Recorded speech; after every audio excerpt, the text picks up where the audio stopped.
Are you curious about what it looks like to maintain a sprinkler system at your North Texas property? Whether you're considering doing it yourself or hiring a local irrigation service, there are specific steps to take. Today, I'm going to show you how you should be caring for your sprinkler system throughout the year. At a minimum, your system should be inspected at least every other month. The first step is locating the control panel.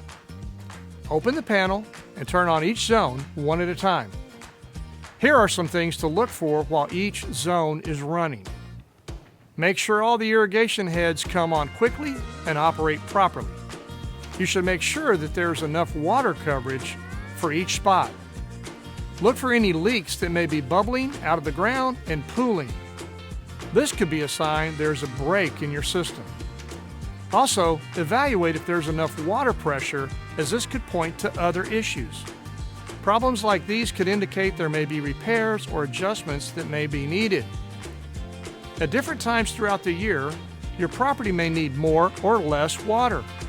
This may mean you need to adjust your system's schedule as temperatures and light conditions change. If you have a traditional manual system, you will need to make these adjustments more frequently.